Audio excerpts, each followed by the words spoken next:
was whether there was interference with the up-rounding and transmission of Forms 34A from the polling station to the INBC public portal. The first petitioner arranged staging that a person who had access to the RTS intercepted, detained, or stored Forms 34A temporarily to convert or manipulate it before uploading it on INBC's public portal. It is arranged also on 11th August 2022, INBC dumped over 11,000 Forms 34A on the public portal between 11 to 11:09 hours. To rebut this allegation, INBC and its chairperson, in their response dated 26th August 2022, denied staging and unauthorized intrusion of the RTS. In that regard, they urge that every image of Form 34A was uploaded immediately after the transmittal of results. The form was received as evidence by the timestamp. Similarly, the first respondent denied these allegations. Our finding: 1, no credible evidence was presented to prove that anyone accessed the RTS to intercept, detain, or store Forms 34A temporarily before they were uploaded to the public portal. The allegation that 11,000 Forms 34A were affected by staging was similarly not proved.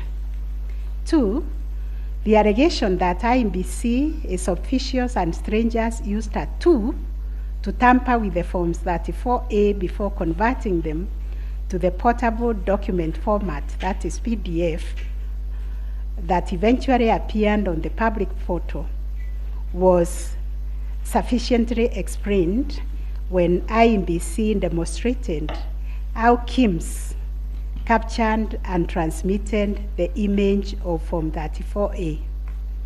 Accordingly, we dismiss that allegation. 3, during the ICT scrutiny, it turned out that the transmission logs produced in the affidavit of Justice Nyangaya were of no probative value.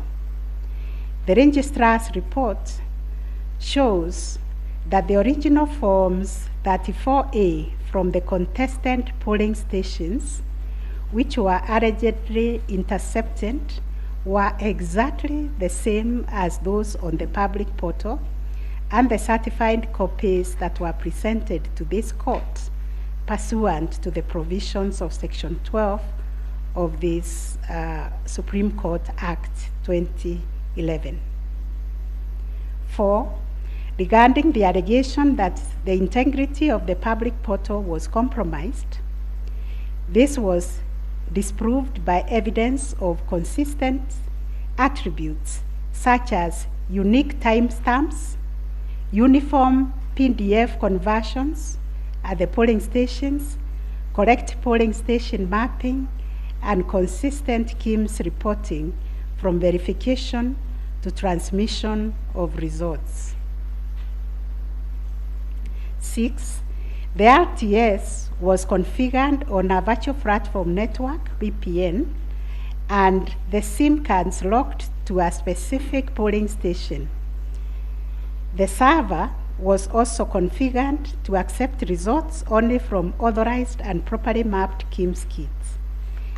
In our view, the petitioners failed to produce credible evidence to the contrary.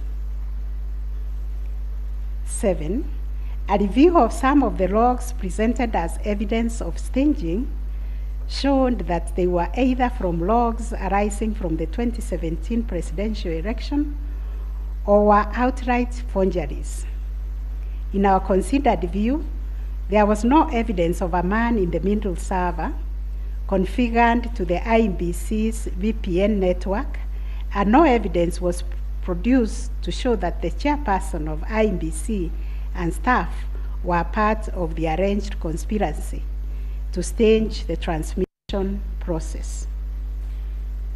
9, whether there was a difference between Forms 34A uploaded on the IEBC public portal and the Forms 34A received at the National Tallying Center and Forms 34A issued to the agents at the polling stations.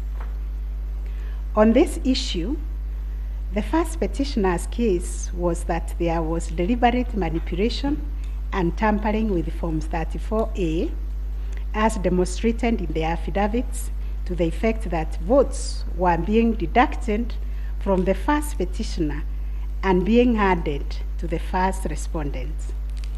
To support this petition, evidence was contained in the affidavits of Honorable Martha Karua, sworn on 21st August 2022, Celestine Anyango Opio, Arnold Ochieng Oginga, and John Mark Githongo, which was sworn also on 21st August 2022, and a further affidavit sworn on 28th August 2022.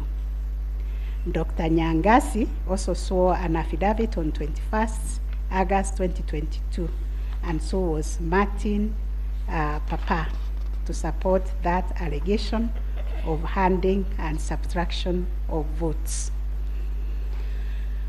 On the other hand, IEBC and its chair